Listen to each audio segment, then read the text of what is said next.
Donc le jour du confinement, j'étais à la fédération du Secours populaire avec des jeunes. Et du coup, donc on a stoppé le chantier. Je me suis mise à disposition au Secours populaire pour la crise du Covid. Et effectivement, donc, il y a eu cette cellule de crise qui s'est montée il n'y a pas longtemps pour dire il faut éviter une crise alimentaire en plus de la crise sanitaire actuelle.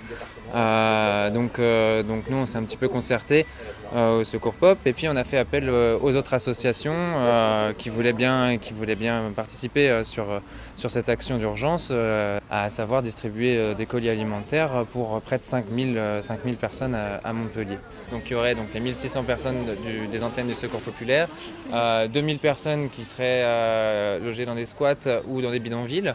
Et en plus de ça, on a prévu à peu près 1500-1400 personnes à la marge qui se retrouveraient sans moyens, sans rien en ce moment dans cette situation de crise. C'est la ville de Montpellier en fait, c'est l'État, pas que la ville mais également le département qui nous a dit ce serait bien que vous donniez un coup de main là-dessus parce que nous on n'est pas capable de le faire maintenant dans l'urgence, vous avez les moyens logistiques, les compétences pour le faire, vous savez le faire, alors voilà, ce serait sympa de nous donner un coup de main. Effectivement, il va falloir nous aider sur ce coup-là au niveau financier, etc. parce qu'on ne va pas pouvoir tout gérer. Et c'est pour ça que c'est monté une coordination d'associations, notamment avec la Ligue des droits de l'homme, le Secours catholique, la Petite Cordée, l'Utopia, l'association AREA de Chose-Lune, il y a aussi la CIMAD, Médecins du Monde, et puis le Secours Pop. Du coup, le Secours Pop a pu mettre à disposition les moyens logistiques, on va dire, parce que nous on a l'habitude de faire de l'aide alimentaire sur tous les roues.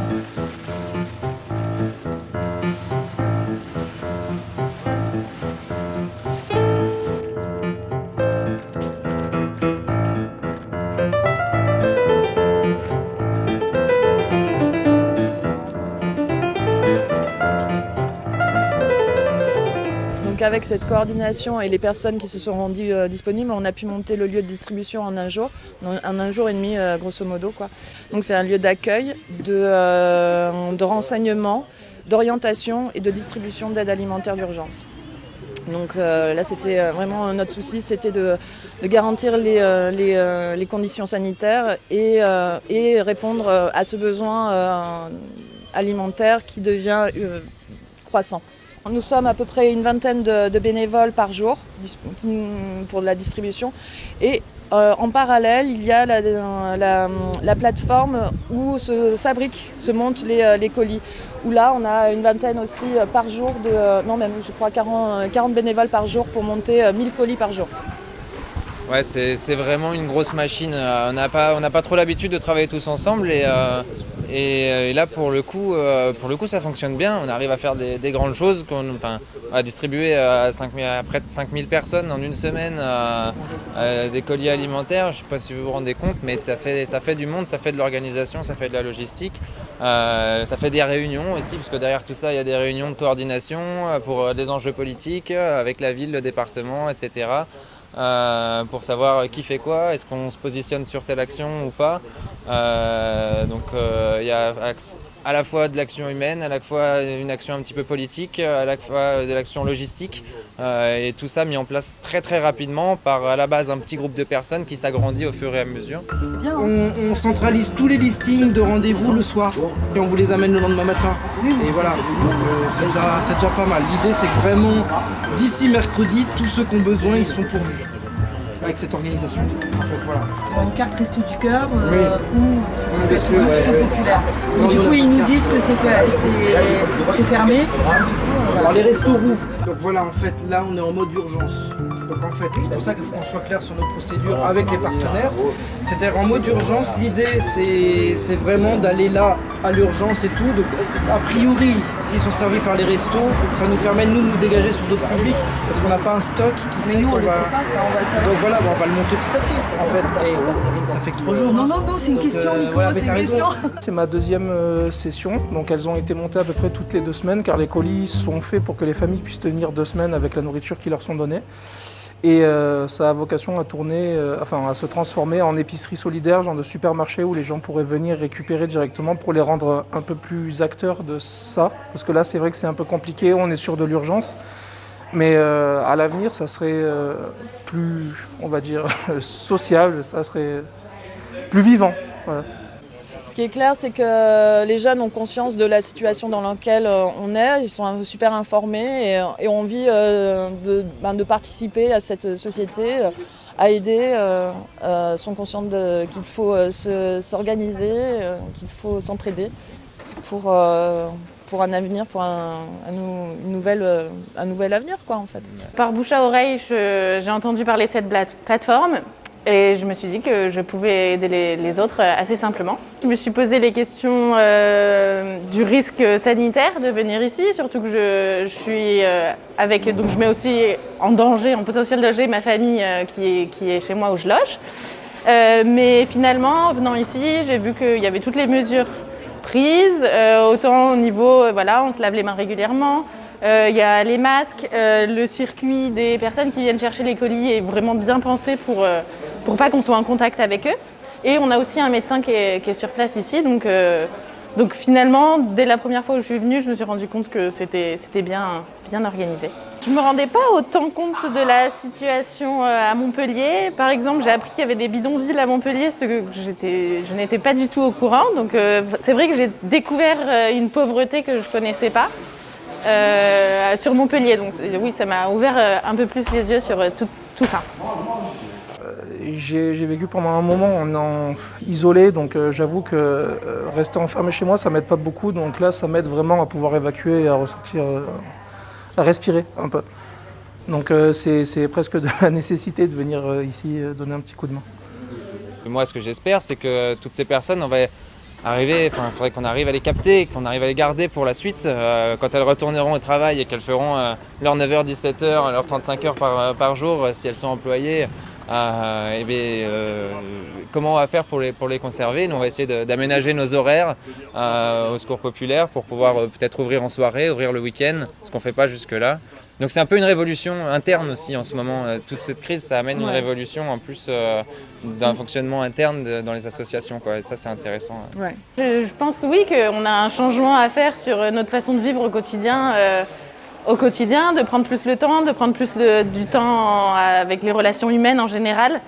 C'est sûr que ce soit ici, la plateforme, le fait de venir ici, mais en général dans notre vie quotidienne, il y a un changement à faire. Oui. Écoute-moi, il y a un sac, c'est une semaine, une personne. Ok? Si je peux, je ramènerai encore des sacs hygiène. Il y en a 10. Dedans, il y a, en plus de l'hygiène, il y a confiture, chocolat. Et après, il y a ce qu'on a pu trouver. Ensuite, STS. Une. CD34. Une. STS, une. 4, 5, 6, 7, 8. Les personnes qui sont en chômage partiel, qui vont peut-être perdre leur travail, se multiplient en fait. On voit arriver des personnes qui n'avaient pas jusque-là besoin d'aide. Qu'on ne voyait jamais dans les antennes du Secours Populaire, par exemple. Et donc ces personnes commencent à venir sur nos sites. L'autre jour, il y a une dame qui est venue nous distribuer des boîtes de chocolat qu'elle vendait dans son épicerie. Pourquoi elle nous les a distribuées? Parce qu'elle fermait, elle faisait faillite cette dame et elle nous a donné le surplus qu'elle avait, qu'elle n'avait pas réussi à vendre, quoi. Et donc c'est une dame qui potentiellement, hier nous a donné des chocolats, mais potentiellement demain viendra chercher son colis, quoi. Ce sont souvent des femmes seules avec enfants qui sont les premières touchées par cette crise. J'ai plus de sous pour manger, quoi. Voilà. J'ai tout mis dans le loyer, dans le loyer. Moi, j'ai pas de logement, donc je suis dans les trucs Airbnb, c'est très cher. Donc même mes économies sont passées, quoi. En attendant d'être relogée, je suis obligée de trouver quelque chose pour moi et mes enfants, quoi. Voilà. J'ai un dossier d'allo, j'attends la réponse. Ils ont 2 mois pour me reloger, 3 mois. Donc voilà, c'est la préfecture. Après, comme là, c'est le confinement, il n'y a rien du tout. Donc il n'y a pas de commission, il n'y a rien, quoi. Il faut attendre, quoi. Donc je me retrouve que j'ai plus de sous pour manger. J'avais un travail, mais je l'ai perdu, mon travail. Ah, vous l'avez perdu? Ouais, je l'ai perdu. Ouais. J'étais employée commerciale. À l'heure actuelle, on a une augmentation de 30 à 40% de nos publics. Des publics qu'on ne connaît pas. Ouais. Des publics qui viennent de par les CCAS, les assistantes sociales et qui ne sont pas non plus dans leur radar. Qui sont juste des gens avec qui il manque la fin de mois pour boucler et qui faisaient de l'économie parallèle à côté ou qui faisaient des petits jobs et qui sont au chômage technique aujourd'hui et ça ne suffit plus. Ouais. Ça ne fait qu'augmenter, hein. Ça ne s'arrête pas. On est à 30% sur cette campagne. Je pense qu'on sera à 40-50% à l'autre campagne. Ah ouais. Ah oui, ça ne s'arrête pas. Tous les jours, on prend de nouvelles personnes dans tout le département de l'Hérault. En fin de compte, moi, je cherchais un logement. Parce que comme je devais partir tout de suite de là où je suis, je ne trouvais pas. Et comme je n'avais pas d'argent pour eux, donc là où je suis, vers Gambetta, je suis allée à Corus. Et là, j'ai vu un travailleur social et c'est eux qui m'ont dit nous, on peut faire quelque chose pour l'aide alimentaire si vous avez besoin. On peut vous orienter vers le secours catholique ou voilà. Voilà, oui, voilà. Déjà, pour manger, moi, ça m'intéressait parce que je n'avais pas à manger. Donc, je leur avais dit, oui, je veux bien un colis pour me dépanner, quoi. Voilà. C'est des publics un peu les invisibles. Donc là, pas de souci, c'est le numéro secours catholique. Nous, on a une équipe à distance d'accueil social qui va appeler la personne, qui va discerner avec un papier particulier la situation, voir un peu où est l'urgence et tout, voir si l'accès au droit est fait ou pas. Et après, en fonction de cette situation, hop, ils prennent rendez-vous pour la personne pour qu'elle vienne ici. On a une équipe qui discerne. Et ils discernent à plusieurs. C'est le 8e. Qui vient parce qu'il n'a pas mangé. Ouais, il a rien, lui, il est dans l'urgence.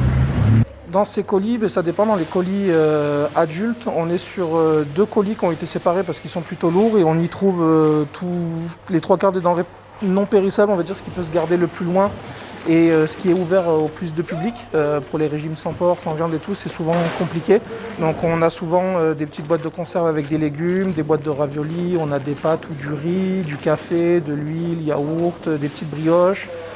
Et dans les colis enfants, c'est à peu près la même chose, sauf qu'il y a plus de lait. On a souvent des compotes, des chocolats, des gâteaux pour les goûter, ce genre de choses dedans.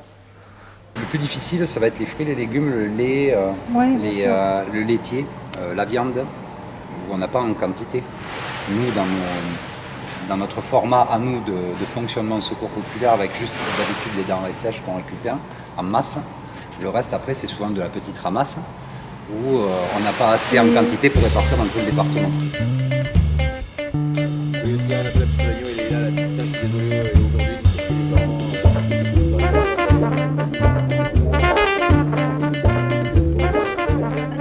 Dans les sacs violets, les petits sacs en papier, Oui. il y a pour les mains, pour se laver les mains. D'accord. Il y a des petits produits. Un carton, c'est pour l'enfant de Arkham. Ah, ok. D'accord. Le reste, c'est pour vous les adultes. Avec tout le D'accord, voilà, vous... Au revoir, famille. Mais il y a encore beaucoup de chemin à faire parce qu'en ce moment on fait un petit peu le travail de l'État. Parce que voilà, il n'avait pas les moyens logistiques de le faire, alors il a demandé aux associations de s'en charger. C'est à nous d'amener nos procédures de distribution, de comment on va distribuer en toute sécurité, de trouver nos moyens de se protéger, parce qu'on ne pouvait pas fournir dans les premiers temps. Puis quand ils ont fourni dans un deuxième temps, ils nous ont donné quand même des sortes de torchons avec juste des élastiques pour aller distribuer en direct sur les bidonvilles. Voilà. Ouais. On n'avait rien d'autre. Et on n'a toujours rien d'autre. C'est nous qui nous on sait trouver des masques, enfin, à FFP2, de par notre Union nationale du secours, qui a réussi à nous faire redescendre des masques, des gants et du gel hydroalcoolique. Sinon, il n'y a rien. Il va falloir faire en sorte que chacun reprenne son rôle aussi. C'est ça, que chacun reprenne son rôle, dont les institutions qui sont censées nous représenter, que ce soit à l'échelle d'une ville ou à l'échelle d'un département, à l'échelle d'une région, à l'échelle de l'État. Ce qui manque quand même, c'est la réflexion de la solidarité interrégionale. Oui. Parce que tu vois, les 70 tonnes que la région peut donner ici à partir de la production locale, les Hauts-de-France, ils n'ont pas. Quoi. D'accord. Parce que l'Est de la France non plus. Donc c'est aussi comment les régions pensent leur lien entre elles. Et le rouge, pour l'instant, sur le Covid, il est dans ces régions-là, il n'est pas chez nous. L'alimentation participe à une vision de prévention de la santé. Bien sûr. Et pas curatif. Ah ben oui. Voilà. Bien Et sûr. donc ça peut fonctionner sur le modèle de la Sécu. D'accord. Ouais, c'est pas mal d'être passé par cette entrée. Et par contre, pour qu'on puisse y arriver, parce que tu vois bien qu'à la limite, la situation dans laquelle on est aujourd'hui, avec la crise, là, ça peut que renforcer peut-être l'idée de l'aide alimentaire. Bon. Et donc, le truc sur lequel ça repose aussi notre réflexion, c'est de poser la question du droit à l'alimentation. Ouais, bien sûr. Mais pas l'alimentation seulement du côté des droits humains, comme c'est porté aujourd'hui par beaucoup d'opérateurs et d'associations caritatives, mais aussi l'alimentation considérée du point de vue de la denrée comme étant une marchandise qui n'est pas comme les autres. Donc qui ne peut pas être pris dans les raies du commerce international comme c'est le cas aujourd'hui. Et donc ça veut dire penser à un droit qui soit beaucoup plus vaste. C'est le truc qui est hyper compliqué quand même. Et on pourrait arriver à faire pour l'eau, pour l'électricité, tout ça. T'imagines? Non, parce que je me dis que c'est vital, quoi, quelque part. T'imagines si on y arrivait? Ben oui. Ce qui se passe ici, que le secours populaire et le secours catholique travaillent comme ça, c'est un peu exceptionnel. C'est la première fois que ça se passe comme ça. Et je pense que c'est une des rares actions en France qui se passe comme ça entre les deux associations. Donc ça, c'est assez cool. Ça va laisser des traces pour la suite.